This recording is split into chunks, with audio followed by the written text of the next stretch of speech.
예, 반갑습니다. 오랜만에 뵙습니다. 오늘 이렇게 기자회견을 잡았더니 우선 날짜에 대해서 많은 해석이 있으시더라고요. 오늘 기자회견 잡으니까 1392년 8월 13일 조선 건국에 맞춰서 한다는 보도부터 오늘의 운세를 봤냐는 등의 문의가 많이 들어왔습니다. 사실 그만큼 이 섬은 때로는 우리만의 이야기에 취해가지고 일반적인 대한민국 국민들이 하는 생각을 뛰어넘는 그런 생각들에만 몰두하는 경향이 있는 것 아닌가, 그런 생각을 합니다. 제가 8월 7일에 페이스북에 오늘 기자회견 할 것이라고 예고했을 때 그 시점을 보시면 알겠지만은 저는 MBC 8시 저녁 뉴스를 보고 날씨 기상 예보를 본 다음에 8시 55분에 제가 공지를 했습니다. 저녁 뉴스를 봤더니 산사태와 저지대 침수가 우려된다라는 보도가 있었고, 그 집중호우가 끝난 뒤에 기자회견을 하는 것이 그래도 국민에 대한 도리일 것이다, 이렇게 생각해서 날짜를 정했던 것입니다. 그렇기 때문에 그 부분에 대해 가지고 여러 오해는 없었으면 하는 그런 생각입니다. 우선 기자회견을 시작하면서 국민들께 그리고 당원들께 사과의 말씀을 드리겠습니다. 큰 선거에서 3번 연속으로 우리 국민의힘을 지지해 주신 국민이 다시 보수의 등을 돌리고 또 최전선에서 뛰어서 승리에 일조했던 당원들이 이제는 자부심보다는 분노의 뜻을 표출하는 상황을 보면서 저 또한 많은 자책감을 느낍니다. 그래서 이 상황을 해결하기 위해서 저는 지금까지 그래왔던 것처럼 앞으로 할 수 있는 역할을 모두 다 할 생각입니다. 제가 비대위 출범에 대해서 가처분 신청을 하겠다고 하니 갑자기 선당후사 하라는 이야기가 많이 나옵니다. 이 선당후사라는 을씨년스러운 표현은 사자성어라도 되는 양 정치권에서 금과 억조처럼 받아들여지지만 사실 소설 삼국지 연의에서 쓰였던 삼성간호보다도 훨씬 더 근본이 없는 용어입니다. 뉴스 검색을 해봐도 2004년도에 정동영 씨가 제일 먼저 쓴 기록이 있을 뿐 그전에는 사용되지도 않던 그런 용어입니다. 조금 다르지만 그래도 유래가 있는 용어인 선당정치라는 용어는 공교롭게도 김정은이 휴전선 이북에서 지금 사용하는 신조입니다. 선당후사라는 말이 정확히 무엇을 뜻하는 것인지는 모르겠으나 아마 개인의 생각을 억누르고 당의 안위와 안녕만을 생각하라는 이야기일 것 같습니다. 이렇게 말하고 보니 북한에서 쓰이는 그 용어와 무엇이 다른지는 잘 모르겠습니다. 우리 당의 지지층은 이제 크게 둘로 나뉩니다. 태극기를 보면 바로 왼쪽 가슴에 손이 올라가는 국가 중심의 고전적 가치를 중시하는 당원과 지지자들이 있다면 그에 못지않게 개인의 자유와 정의, 인권의 가치를 최우선으로 삼는 당원과 지지자들도 있습니다. 시대에 맞게 지지자도 변화하고 당원도 변하는 것입니다. 그에 걸맞게 당도 변화해야 된다고 저는 생각합니다. 저는 사람에 충성하지 않는 국민의힘을 넘어서 이제 조직에 충성하는 국민의힘도 불태워버려야 된다고 생각합니다. 오로지 자유와 인권의 가치와 미래에 충실한 국민의힘이 되어야 된다고 생각합니다. 보수 정당이 지금까지 가지고 왔던 민족주의적이고 전체주의적이고 계획 경제를 숭상하는 파시스트적인 세계관을 버려야 할 때가 왔다고 이야기하고 싶습니다. 대한민국은 지금까지 많은 우상과 타부를 깨면서 이 자리에 왔습니다. 고작 100여 년 전쯤에 왕을 모시던 나라가 이제 선출된 왕을 모시는 것이 아니라 진정한 민주주의를 향해 나아가기까지는 많은 탈피가 필요합니다. 이번에 우리가 벗어던져야 할 허물은 보수 진영 내에 근본 없는 일방주의입니다. 우리는 87년 민주화 체제가 30년이 넘었으니 이제 새로운 체제가 필요하다는 이야기를 종종 해왔습니다. 산업화와 민주화를 이뤄낸 뒤에 우리가 추구해야 될 길은 결국 다원성입니다. 개인의 자유와 창의가 보장되는 세상은 다원성을 근거로 하고 그것은 개인주의와 인권을 소중하게 여기는 것에서 시작된다고 생각합니다. 2007년에 대한민국은 국기에 대한 맹세문을 바꿨습니다. 조국과 민족을 위해 무조건 몸과 마음을 바쳐 충성을 한다는 섬뜩한 전체주의적 사고를 입으로 계속 읊게 하는 것이 부적절했기 때문에 자유롭고 정의로운 대한민국에 충성한다는 문구로 바꿨습니다. 그만큼 국가는 자유롭고 정의로워야 국민의 충성을 받을 수 있다는 쌍무적인 관계로 바꿔나가려는 노력이 시작된 것입니다. 당이라고 다르면 안 됩니다. 북한의 선당 정치와 다르다면은 당은 민주적으로 운영되어야 하고 자유롭게 발언하고 활동할 수 있는 공간이어야 당원과 국민들의 지지를 받을 수 있습니다. 지난 7월 7일 윤리위 징계 이후 저는 별다른 이야기를 하지 않았습니다. 어차피 정치적으로 진행되고 원칙 없이 정해진 징계 수위라는 것은 재심을 청구한다 해도 당대표 축출의 목표가 선명한 그들의 뜻을 돌려 세울 수는 없었을 것이고 그것은 어차피 아직도 더디게 진행되고 있는 경찰 수사의 결과에 따라 다투면 되기 때문입니다. 하지만 이번에 가처분 신청을 하면서 저는 고민을 길게 하지 않았습니다. 이번 비대위 전환의 의도는 반민주적이었고 모든 과정은 절대 반지에 눈이 돌아간 사람들의 의중에 따라 진행되었기 때문입니다. 당이 한 사람을 몰아내기 위해서 몇 달 동안 위인 설법을 통해 당원 당규까지 누더기로 만드는 과정은 전혀 공정하지 않았으며 정치사에 아주 안 좋은 선례를 남기게 되었습니다. 지난 몇 년간 국회에서 민주당이 180석을 가진 절대적 입법권으로 여러 가지 정책을 무리하게 뜯어고치는 시도를 막아내겠다던 당의 모습이 이제는 사람 하나 잡자고 집단 린치에 이어서 당원 당규까지 졸속 개정하는 자기 모순 속에서 희화화되고 있습니다. 이번 비대위 전환을 위해 누더기로 만든 당원 당규와 그 과정은 검수완박을 한다고 모든 무리수를 다 동원하던 민주당의 모습과 데칼코마니가 되어버렸습니다. 비상상황을 주장하면서 당의 지도체제를 무너뜨리겠다는 생각은 그 자체로 황당한 발상입니다. 정당에 대한 평가는 주기적으로 진행되는 여론조사에서 파악됩니다. 민심은 떠나고 있습니다. 대통령께서 원내대표에게 보낸 어떤 메시지가 국민의 손가락질을 받는다면 그것은 당의 위기가 아니라 대통령의 지도력의 위기입니다.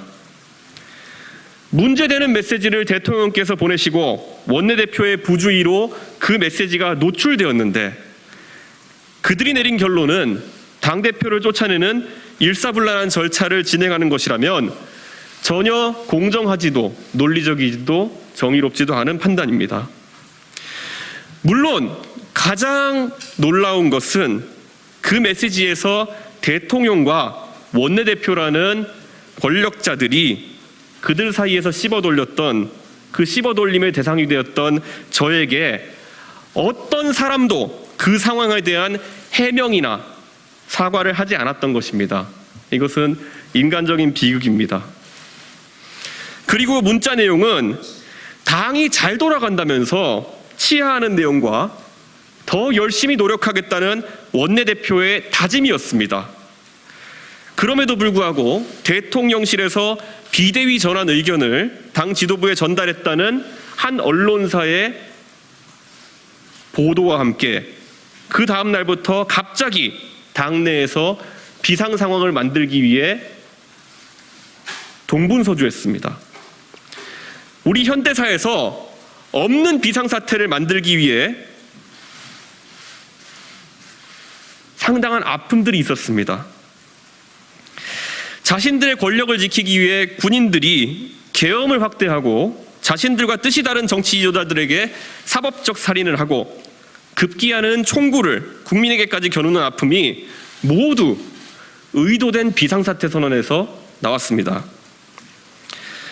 일련의 상황을 보면서 제가 뱉어냈던 양두구육이라는 탄식은 사실은 저에 대한 자책감 섞인 질책이었습니다. 돌이켜보면은 양의 머리를 흔들면서 개고기를 가장 열심히 팔았고 가장 잘 팔았던 사람은 바로 저였습니다.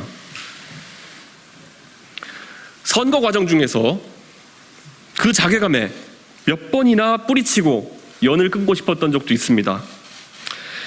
대통령 선거와 지방선거를 겪는 과정에서 어디선가 여럿이 모인 자리에서 누차 그들이 저를 그 새끼라고 부른다는 표현을 전해 들으면서 그래도 선거 승리를 위해서는 내가 참아야지 라고 참을 인자를 새기면서 발이 부르트도록 뛰어다니고 목이 쉬었던 그런 기억이 떠오릅니다.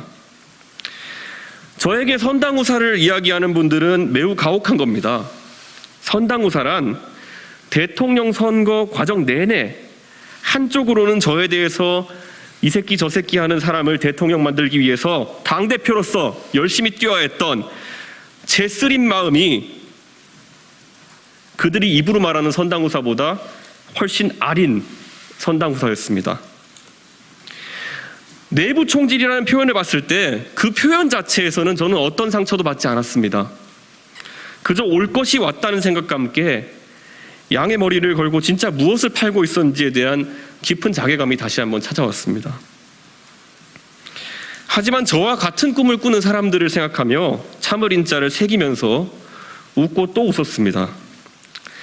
사상 처음 정당이라는 것에 가입했다면서 다시는 보수정당이 이미 썩어 문드러지고 형해화된 반공 이데올로기가 아닌 그들이 원하는 정치 과제를 다뤄달라면서 당원 가입 캡처 화면을 보내온 그 수많은 젊은 세대들에게 마약 같은 행복함에 잠시 빠졌고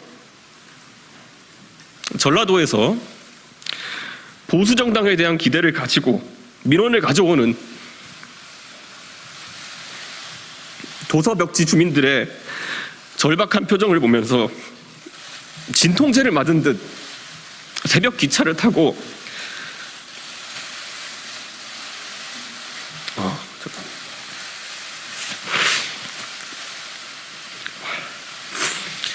심야 고속버스를 탔습니다. 민주당 인사들은 연이은 선거에서 세대포 이론과 서진 정책에 두려움을 느꼈다고 이야기합니다. 보수가 처음으로 지키기보다는 영역 확장에 나섰던 순간이기 때문입니다. 젊은 세대가 좋아하는 담론을 테이블로 끌어냈고 북한 이야기와 5.18은 폭동이라는 이야기를 술안주처럼 즐기던 일부 강성 당원들을 잠재우며 증거도 없고 허무맹랑한 부정선거란과 같은 음모론을 손절매했기 때문에 보수가 달라졌다는 인상을 심어줬던 것입니다. 정치는 대안의 경쟁입니다. 제가 내세웠던 방향성에 비해서 더 나은 대안이 있다면 그것을 따라야 됩니다. 그런데 자유한국당 시절의 모습은 지금 우리 국민의힘의 대안이 될 수 없습니다. 빠루와 삭발, 반공과 종교적 근본주의가 우리 국민의힘이 대안이 돼서는 안 됩니다. 증세 없는 복지는 허구라는 말 속에 틀린 것이 하나 없었음에도 배신이라는 단어로 낙인을 찍고 집단 린치를 했던 새누리당의 모습 또한 지금의 현실에 대한 대안이 되어서는 안 됩니다. 지난 2년 우리가 선거에 연달아 이길 수 있었던 것은 미래를 담는 대안을 만들어냈기 때문입니다. 최근에 대통령실에서 어떤 수석비서관이 부정선거 음모론을 줄기차게 주장했던 유튜브 채널에 출연해서 국정에 대한 여러 가지 이야기들을 하는 것을 보았습니다. 그리고 대통령실에서는 그에 대해서 적극적으로 우리 하는 일을 알리는 것인데 마다할 필요가 없다는 취지로 설명했습니다. 더 비극적인 것은 이런 것에 대해서 어느 누구도 당에서 지적하지 않았다는 것입니다. 당이 자존심을 되찾고 대통령실이 음모론자들과 교류하면서 국정을 운영하는 것에 대해서 한마디도 지적하지 못한다면 이 당은 죽어가고 있는 것이고 죽은 당의 총선에 표를 줄 국민은 없습니다. 공정, 젠더, 차별, 약자 담론, 정의, 사회적 갈등과 철학의 충돌 같은 중요한 미래 과제들을 하나도 다루지 못하는 정치권이 젊은 세대의 어떤 참여를 이끌어내겠습니까?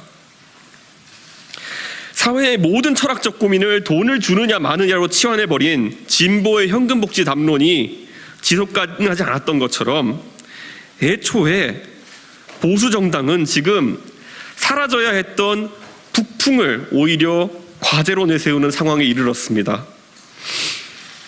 60년째 북풍의 나발을 불면서 선거에 이겼다고 착각했던 집단은 아마 지난 3번의 선거 승리를 복귀하면서 여가부 폐지 정도의 나발만 불면은 젊은 세대가 그들을 향해 다시 지지를 보낼 것이라는 착각에 똑같은 실수를 반복할 겁니다. 최근 여당과 정부에 대한 젊은 세대의 기대치가 급전직하한 것은 여가부를 폐지하지 않아서가 아닙니다. 아젠다를 발굴하고 공론화하는 능력을 상실했기 때문입니다. 우리도 이제 정치권에서 서구의 어느 나라처럼 정치적 올바름이나 사회적 아젠다를 논의할 수 있는 봄이 왔다는 생각이 춘몽이 되어서는 안 됩니다. 저를 몰아세우고 그 자리에 북풍을 일으켜 세우던 그런 과정이 순탄하지 않았던 이유는 자당의 당대표에게는 선당우사와 같은 전체주의적이고 포갑적인 처우를 하면서 북송된 어민과 같이 안타깝게 돌아가신 우리 전 해수부 공무원의 인권에 관심 있는 척하는 모순되면서도 자기적이었던 그런 모습 때문이었을 겁니다. 한편으로는 최근에 통일부에서 북한 방송 개방을 염두에 둔 업무보고를 했다고 합니다. 공교롭게도 대통령실의 발표에 따르면 대통령은 저를 만나시지 않았지만은 저는 대통령께 북한 방송 개방에 대한 진언을 독대해서 한 바가 있습니다. 그리고 이 계획은 대통령의 취임사에서 누차 언급되었던 자유라는 가치에 대한 체계화된 정책들을 시리즈로 내놓자는 제 제안이었습니다. 먼저 국민이 어떤 인터넷 사이트에 접속하는지 들여다보고 통제하는 HTTPS 차단을 없애자고 이야기했습니다. 그리고 그 다음 단계로 국민이 메신저로 어떤 내용을 주고받는지 들여다보고 차단하고 색출하는 메신저 검열을 없애자고 했습니다. 그리고 보수 정권이기 때문에만 할 수 있는 북한의 민낯을 노출하는 북한 방송 개방까지 추진해서 저들에게 우리 문화의 개방을 끝없이 요구하고 무엇보다 북한 정권이 스스로 폐쇄성과 문화 콘텐츠의 상대적 저열함을 부끄러워하도록 하자는 취지로 이야기했습니다. 앞부분의 내용은 다 어디로 가고 두서없이 북한 방송 개방에 대한 얘기만 단편적으로 흘러나오는 것, 이것이 지금 서사와 철학이 빠진 영혼 없는 당정의 모습입니다. 젊은 세대가 논쟁하고 싶어 할 과감하고도 전격적인 행보들은 시기를 놓쳤고 그 기대가 살아나지 않으면 젊은 세대는 이 정부를 본인들의 정부로 생각하지 않을 겁니다. 400년 전 자신이라면 부산을 공격할 수 있다고 외치던 400년 전이군요. 400년 전 자신이라면 부산을 공격할 수 있다고 외치던 무능한 장수가 칠천량에서 무적함대를 모두 수장시켰던 것처럼 지난 2년 동안 쌓아올린 당의 승리 방정식이 송두리째 무너져가는 것을 보면 마음이 송곳으로 찌른 듯이 아픕니다. 결국 이 정권이 위기인 것은 윤핵관이 바라는 것과 대통령이 바라는 것, 그리고 많은 당원과 국민들이 바라는 것이 전혀 일치하지 않기 때문입니다. 소위 윤핵관이라는 사람들이 모두 우리 당의 우세 지역구에서 당선된 사람들이라는 것은 결코 우연이 아닙니다. 경상도나 강원도, 강남 3구 등에서 공천만 받으면 당선될 수 있는 지역구에 출마하는 이들은 윤석열 정부의 성공을 통해서 딱히 더 얻을 것이 없는 사람들입니다. 그렇기 때문에 이 문제를 해결하는 것은 윤핵관들과 윤핵관 호소인들이 그들의 조그만 장원에서 벗어나 좀 더 진취적인 것에 도전하는 모습을 솔선수범해서 보이는 것입니다. 윤석열 정부의 성공이라는 표현을 앵무새같이 읊는 윤핵관 여러분이 조금 더 큰 정치적 승부수를 걸기를 기대합니다. 이준석을 몰아내는 것에 정치적 노력을 기울이기보다는 권성동, 이철규, 장제원과 같은 윤핵관들, 그리고 정진석, 김정재, 박수영 등의 윤핵관 호소인들은 윤석열 정부가 총선 승리를 하는데 일조하기 위해서 모두 서울 강북 지역 또는 수도권 열세 지역 출마를 선언하십시오. 여러분이 그 용기를 내지 못한다면은 여러분은 절대 오세훈과 붙겠다고 결심했던 정세균, 황교안과 맞붙을 결단을 했던 이낙연을 넘어설 수 없습니다. 여러분은 그저 호가호위하는 윤핵관으로 남게 될 것입니다. 윤핵관들이 꿈꾸는 세상은 우리 당이 선거에서 이기고 국정 동력을 얻어서 미래 세대가 바라는 가치를 실현하는 그런 방향이 아닙니다. 그저 본인들이 우세 지역구에 다시 공천받는 세상을 이상향으로 그리는 것 같습니다. 그런데 국가의 미래에는 그것보다 조금 더 중요한 목표들이 있습니다. 그것을 실현하기 위해서 노력을 지속해야 합니다. 호가호위한다고 지목받는 윤핵관과 그 호소인들이 각자의 장원을 버리고 열세 지역구에 출마할 것을 선언한다면 어쩌면 저는 윤핵관과 같은 방향을 향해 손을 잡고 뛸 수 있을지도 모릅니다. 수도권의 성난 민심을 느끼면서 같은 고민을 하게 된다면은 같은 꿈을 꾸게 될 것이고 같은 지향점이 있다면 동지가 될 수도 있을 것입니다. 하지만 국민 모두가 알고 계시는 것처럼 윤핵관과 그 호소인들은 그런 선택을 할 리가 만무한 사람들입니다. 그렇기 때문에 저는 그들과 끝까지 싸울 것이고 그들이 가장 두려워하는 방식으로 가려고 합니다. 다음 주부터 더 많은 당원이 활동할 수 있는 공간을 공개하려고 합니다. 지방선거가 끝나고 당에서 프로그래머를 고용해서 추진하려고 하던 온라인상의 당원 소통 공간, 제가 직접 키보드를 잡고 프로그래머로 뛰어서 만들어내겠습니다. 그리고 지난 한 달여간 전국을 돌면서 저녁으로는 당원을 만나고 나머지 시간에는 당의 개혁과 혁신을 위한 방안을 담아내기 위해 써내려가던 당의 혁신 방향에 대한 책도 이제 탈고를 앞두고 있습니다. 저는 제가 할 수 있는 위치에서 모든 노력을 경주할 것이고 가처분 신청의 결과는 저는 법원이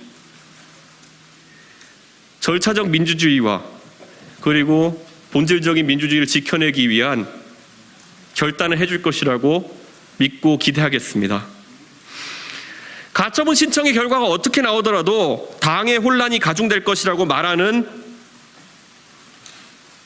분들에게 되묻고 마치겠습니다. 그걸 알면 어쩌자고 이런 큰일을 벌이고 후폭풍이 없을 거라고 생각했습니까? 익명으로 지르는 문화에 익숙해져서 사고는 내가 쳐도 책임은 내가 지지 않는다는 그 생각으로 저지른 일입니까? 아니면 사퇴하고 다시 표결에 참여하는 후안모치한 모습을 보여도 2년이 지나면은 선거 때 국민들이 잊을 것이라고 생각하는 오만함입니까? 저는 이번에 노출된 당의 민낯, 적어도 그 민낯에는 그분들의 부끄러움이 함께 했으면 좋겠다고 생각합니다. 다시 한번 우리 당의 혼란스러운 상황으로 우리 국민들과 당원들께 많은 심려를 끼쳐드린 것에 대해서 책임 있는 사람으로서 진심을 다해 사과드리겠습니다. 감사합니다.